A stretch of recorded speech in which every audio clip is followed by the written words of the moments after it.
High, hello and welcome to our study channel I wish. শুরু করতে চলেছি পঞ্চবার্ষিকী পরিকল্পনার সেকেন্ড ক্লাস। ফার্স্ট ক্লাসে আমরা ষষ্ঠ পঞ্চবার্ষিকী পরিকল্পনা পর্যন্ত পড়েছি। আজ আমরা সপ্তম পঞ্চবার্ষিকী পরিকল্পনা থেকে পড়ব। তো সপ্তম পঞ্চবার্ষিকী পরিকল্পনার টাইমলাইন কি আছে? 1985 থেকে 1990। এই টাইমে আমাদের ভারতের প্রধানমন্ত্রী ছিলেন রাজীব গান্ধী। তো সপ্তম পঞ্চবার্ষিকী পরিকল্পনার চেয়ারপারসন হলেন রাজীব গান্ধী এবং ভাইস চেয়ারপারসন বা ফাইন্যান্স মিনিস্টার ছিলেন মনমোহন সিং। এই সপ্তম পঞ্চবার্ষিকী পরিকল্পনা থেকেই কিন্তু আমরা আমাদের ভারতের ইকোনমিতে একটা চেঞ্জেস দেখতে পাবো। কি সেটা? আধুনিকতার ছোঁয়া পাবো। কেন? কারণ দেখো, এখনো পর্যন্ত যে সমস্ত আমাদের প্রধানমন্ত্রী ছিলেন কে কে? জওহরলাল নেহরু, ইন্দিরা গান্ধী, মোরারজি দেশাই, তারপর আবার ইন্দিরা গান্ধী, তারপর রাজীব গান্ধী। তো এনাদের মধ্যে সব থেকে ইয়াংগেস্ট পার্সন কে? রাজীব গান্ধী। তো রাজীব গান্ধী যেহেতু সব থেকে ইয়াংগেস্ট পার্সন, তো মডার্ন চিন্তাভাবনা কার থাকবে? অবভিয়াসলি রাজীব গান্ধীর। তো এই টাইমে তিনি কি করেন? তিনি সায়েন্সের ব্যবহার করেন, টেকনোলজির ব্যবহার করেন এবং কম্পিউটারের ব্যবহার করেন। ওকে, এবং তিনিই কিন্তু প্রথম যে কি করে, প্রাইভেট কোম্পানিগুলোকে গুরুত্ব দেয়। কারণ কি? কারণ তিনি বুঝতে পেরেছিলেন যে ভারতের ইকোনমিটাকে ডেভেলপ করতে হলে প্রাইভেট কোম্পানি এবং গভর্নমেন্ট দুজনকে হাতে হাত রেখে ভারতের ইকোনমিটাকে ডেভেলপ করতে হবে। আদারওয়াইজ ভারতীয় গভর্নমেন্টের একার পক্ষে ভারতের ইকোনমিকে ডেভেলপ করা পসিবল নয়। ওকে, তো আমাদের ইকোনমিতে যে আমূল পরিবর্তনটা আমরা পরবর্তীকালে দেখতে পাবো, তো তার বীজটা কিন্তু বপন করেছিল রাজীব গান্ধী। তো উদ্দেশ্যটা কি ছিল সপ্তম পঞ্চবার্ষিকী পরিকল্পনা? খাদ্যশস্য উৎপাদন বৃদ্ধি এবং কর্মসংস্থানের সুযোগ। তো খাদ্যশস্য উৎপাদনের বৃদ্ধির কথা মাথায় রেখে কি করা হয় এই টাইমে? উন্নত মানের সরিষা, সোয়াবিন, বাদাম, সূর্যমুখী ও রেড সিড প্রোডাকশন করা হয়, যেটাকে আমরা ইংলিশে বলতে পারি oil seed production trust project বা ওপিটিপি। কবে হয় এটা?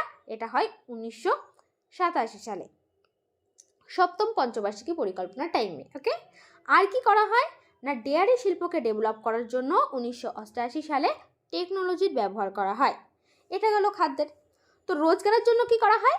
রোজগারের জন্য জওহর রোজগার যোজনা প্রচলন করা হয় 1989-এ। শিক্ষার জন্য কি করা হয়? অপারেশন ব্ল্যাকবোর্ড 1987 সালে। এই অপারেশন ব্ল্যাকবোর্ডের মাধ্যমে কর্মসূচি নেওয়া হয় যে ভারতের প্রত্যেকটা মানুষকে প্রাথমিক শিক্ষায় শিক্ষিত করতে হবে এবং জাতীয় শিক্ষা মিশন গঠন করা হয় 1988 সালে। ওকে, আর কি করা হয় না, সেবি গঠন করা হয়। সেবির ফুল ফর্ম কি? সেবির ফুল ফর্ম হলো security and exchange board of India. কবে গঠন করা হয়? 1988 সালে, সপ্তম পঞ্চবার্ষিকী পরিকল্পনার টাইমে। দেখো, এই 1988 সালে সেবি গঠন হওয়ার আগে কিন্তু শেয়ার মার্কেটের ওপর কোনো কন্ট্রোলিং ভারতীয় গভর্নমেন্টের ছিল না, যার ফলে কি শেয়ার মার্কেটের টাকা চোট হওয়ার প্রবণতাটা প্রচুর ছিল। তো এই প্রবলেমের সলিউশন করার জন্যই কি করা হয়? সেবি গঠন করা হয় 1988 সালে। তো সপ্তম পঞ্চবার্ষিকী পরিকল্পনা 90 পর্যন্ত চলেছিল। এই 90-এর পরে আমাদের ভারতের রাজনীতিতে একটা তালমাটাল ব্যাপার দেখা যায়, যার ফলে এই 90-এর পর 2 বছর 1990 থেকে 92, এই 2 বছর আবার আমরা দেখতে পাই দুটো অ্যানুয়াল প্ল্যান বা বার্ষিক পরিকল্পনা। এই টাইমে কি হয় ইম্পর্টেন্ট? এই টাইমে new economy policy of India গঠন করা হয় 1991। তো সপ্তম পঞ্চবার্ষিকীতে আমরা যেটা পড়লাম যে ভারতের অর্থনীতির যে চেঞ্জেসটা এসছিল তার বীজ বপন করেছিল কে? রাজীব গান্ধী। এবং তার অঙ্কুরটা দেখতে পেয়েছি আমরা এই টাইমে new economy policy of India 1991। Next, অষ্টম পঞ্চবার্ষিকী পরিকল্পনা টাইমলাইন 1992 থেকে 1997। চেয়ারপারসন ছিলেন পিভি নরসিম্হা রাও আর ভাইস চেয়ারপারসন ছিলেন মনমোহন সিং। তো সপ্তম পঞ্চবার্ষিকী পরিকল্পনায় আমরা যেটা বললাম যে ভারতের ইকোনমিক চেঞ্জেসের বীজটা বপন করা হয়েছিল, বার্ষিক প্ল্যানিংয়ে অঙ্কুরটা দেখলাম, আর এই অষ্টম পঞ্চবার্ষিকী পরিকল্পনায় আমরা সম্পূর্ণ গাছটিকে দেখব। সেই গাছটি কি? গাছটি হলো এলপিজি রিফর্ম। এলপিজিটা কি? এল থেকে হবে লিবারাইজেশন, পি থেকে প্রাইভেটাইজেশন, জি থেকে গ্লোবালাইজেশন। লিবারাইজেশন মানে কি? দেখো, এর আগে পর্যন্ত কি হতো না, ভারতে কোনো ছোট থেকে ছোট বিজনেস করতে গেলেও লাইসেন্সটা বাধ্যতামূলক ছিল। বাট এই লিবারাইজেশনের মাধ্যমে কি করা হয়? এই লাইসেন্সকে বিলুপ করে দেওয়া হয়। যে বড় বড় যে সমস্ত কোম্পানিগুলো সেগুলোর ক্ষেত্রে লাইসেন্স বাধ্যতামূলক করা হয় এবং ছোট ছোট ব্যবসার ক্ষেত্রে লাইসেন্সটা তুলে দেওয়া হয়। যার ফলে মানুষের মধ্যে ব্যবসার প্রবণতাটা বাড়ে। ব্যবসা করলে কি হবে? অর্থনীতি ডেভেলপ হবে। প্রাইভেটাইজেশন, প্রাইভেট কোম্পানিগুলোকে প্রাইভেটি দেওয়া হয়। গভর্নমেন্ট এবং প্রাইভেট কোম্পানিগুলি একসঙ্গে ভারতের ইকোনমি ডেভেলপে কাজ করতে থাকে। গ্লোবালাইজেশনটা কি না, এই টাইমে আমাদের ভারতের মার্কেটটাকে বিশ্বের কাছে ওপেন করে দেওয়া হয়।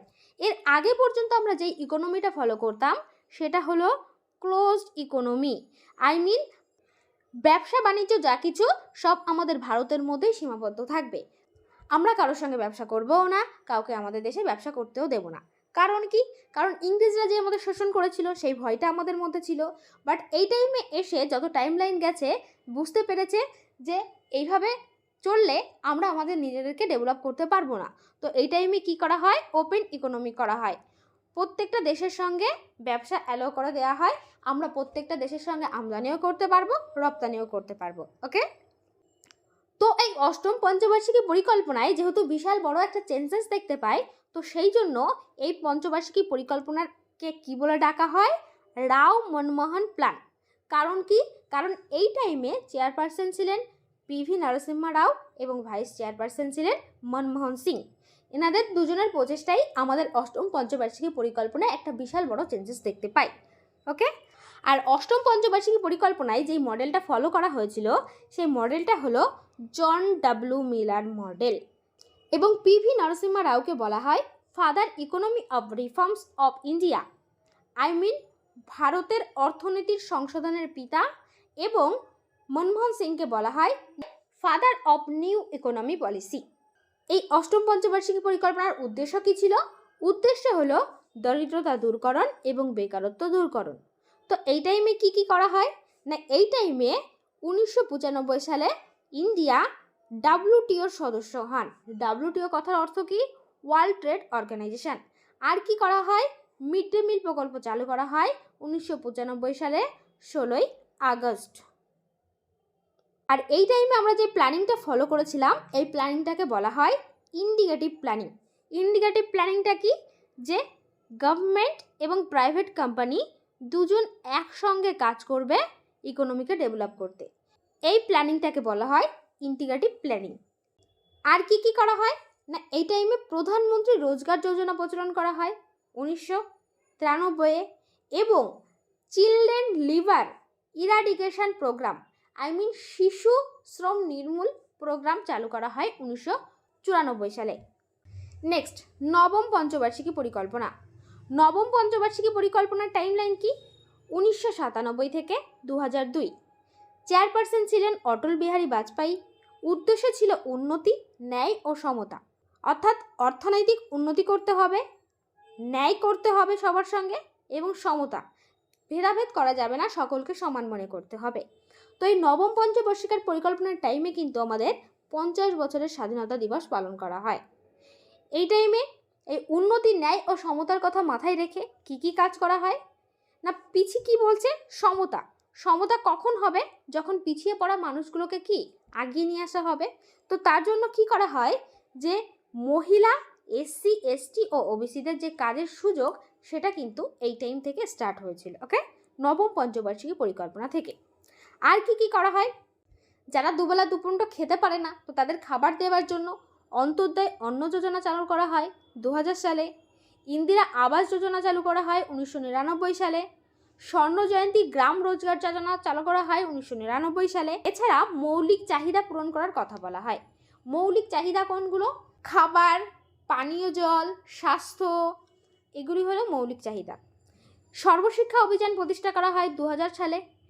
সপ্তম পঞ্চবার্ষিকী পরিকল্পনায় আমরা যেটাকে দেখেছিলাম অপারেশন ব্ল্যাকবোর্ড, অপারেশন ব্ল্যাকবোর্ডকেই কিন্তু রিপ্লেস করে 2000 সালে সর্বশিক্ষা অভিযান করা হয়। আর কি করা হয় এই টাইমে? এই টাইমে IDFC প্রতিষ্ঠিত করা হয়। IDFCর ফুল ফর্ম কি?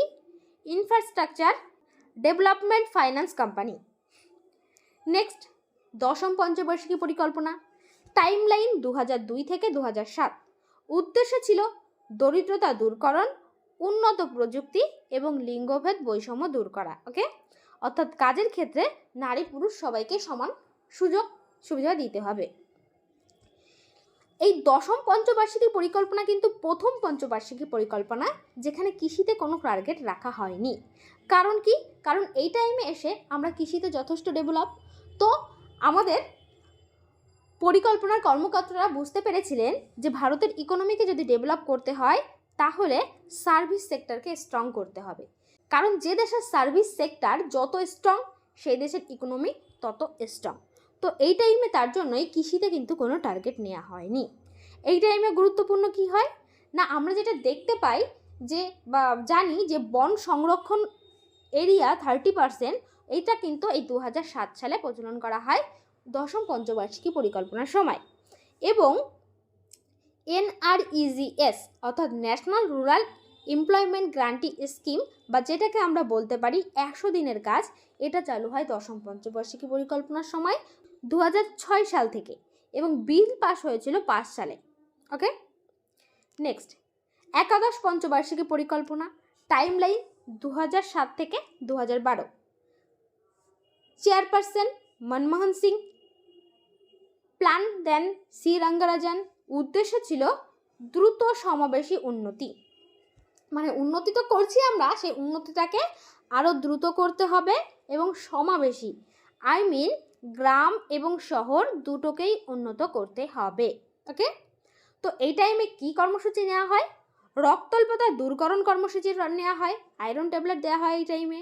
পরিষ্কার পানীয় জল সরবরাহ করার কর্মসূচি নেওয়া হয়, গ্রামে গ্রামে ইলেকট্রিসিটির প্রদান করার কর্মসূচি নেওয়া হয়। টেলিকমিউনিকেশন টেলিফোনের মাধ্যমে প্রত্যেকটা গ্রামকে কানেক্ট করার কর্মসূচি গ্রহণ করা হয় এই টাইমে এবং স্কিল ডেভেলপমেন্ট প্রোগ্রাম চালু করা হয় এই টাইমে। নেক্সট আমাদের শেষ পঞ্চবার্ষিকী পরিকল্পনা দ্বাদশ পঞ্চবার্ষিকী পরিকল্পনা টাইমলাইন 2012 থেকে 2017। চেয়ারপারসন মনমোহন সিং। উদ্দেশ্য ছিল দ্রুত সমাবেশ উন্নতি ও অটুট বৃদ্ধি, সাস্টেনেবল ডেভেলপমেন্ট।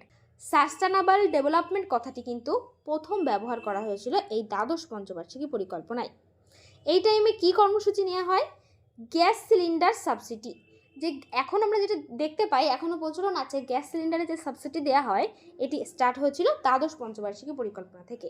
2012 থেকে 2017 ছিল টাইমলাইন। তো এটা কেন আমাদের লাস্ট পঞ্চবার্ষিকী পরিকল্পনা? কারণ এরপর 2015 সালে আমরা দেখতে পাবো এই পরিকল্পনা কমিশনকে রিপ্লেস করে তৈরি করা হয়েছে কি? তৈরি করা হয়েছে নীতি আয়োগ। তো নেক্সট ক্লাসে কিন্তু আমরা নীতি আয়োগ সম্পর্কে পড়ব।